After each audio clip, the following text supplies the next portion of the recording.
From 1st July to 7th July, AIDSO All India Committee has taken a protest week program to save medical education. The Tripura State Organizing Committee organized a protest program in front of Agartala City Centre on Wednesday, demanding to withdraw the national exit test imposed on students of the final year of MBBS.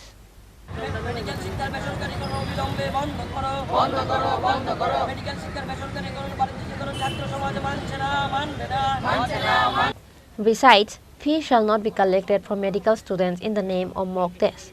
The state president of the organization, Mridul Kanti Sarkar, demanded that medical education cannot be handed over to private owners under any pretext.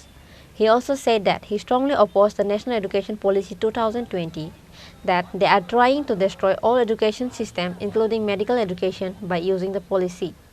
দেখুন, 1 জুলাই থেকে 7 জুলাই পর্যন্ত আমাদের AIDSO সর্বভারতীয় committee medical শিক্ষাকে বাঁচানোর জন্য প্রতিবাদ সপ্তাহ পালনের ডাক দিয়েছে। আপনারা জানেন, এই NMC কর্তৃক ঘোষিত হয়েছে 2019-এর মেডিকেল এডুকেশনের যে ফাইনাল ব্যাচ MBBS ব্যাচ, তাদেরকে নেক্সট পরীক্ষায় অংশগ্রহণ করতে হবে এবং মক টেস্টে অংশগ্রহণ করতে হবে।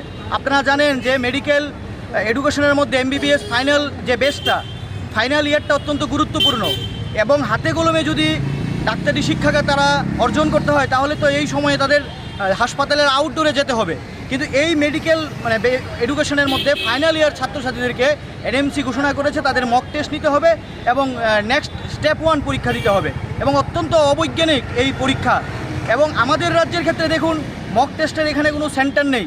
যারা MBBS ফাইনাল ব্যাচ পরীক্ষা দিচ্ছে তাদেরকে বাইরে যেতে হবে এবং 2000 টাকা করে ফিস দিতে হবে এবং আসা যাওয়ার খরচ কজন মেডিকেল ছাত্ররা সেটা বহন করতে পারবে। এবং তার প্রতিবাদে আমাদের AIDSO ডাকে সারা দেশব্যাপী 7 দিনের প্রতিবাদ সপ্তাহ পালন করছে। আজকে আমরা টুইটার স্ট্রম করছি বিকেল 4টা থেকে 6টা পর্যন্ত। আমাদের দাবি no next exam and save public education and save medical education. আমরা এই দাবিতে সারা দেশব্যাপী আমাদের আন্দোলন চলছে। মেডিকেল শিক্ষাকে বাঁচানোর জন্য আমরা রাজ্যের মেডিকেল ছাত্র, ইঞ্জিনিয়ার সবাইকে আমরা আহ্বান করছি আন্দোলনে এগিয়ে আসার জন্য। কারণ এই শিক্ষার মাধ্যমে সরকারি মেডিকেল শিক্ষা নষ্ট হয়ে যাবে এবং এই এক্সাম নিতে হলে তাহলে তারা কোচিং সেন্টারের মধ্যে যেতে হবে এবং কোচিংয়ের মালিকরা, এক শ্রেণীর মালিকরা উৎপদে বসে আছে, এইভাবে পরীক্ষা নেবে আর ছাত্রছাত্রীদের কাছ থেকে পয়সা আদায় করবে তারা। ফলে তার বিরুদ্ধে সবাই আওয়াজ তোলা দরকার এবং মেডিকেল শিক্ষাকে বাঁচানো প্রয়োজন। তার জন্য আজকে আমাদের এই বিক্ষোভ। রামপ্রসাদ আচার্য, রাজ্য সম্পাদক, সংগঠন AIDSO রাজ্য সম্পাদক রামপ্রসাদ আচার্য।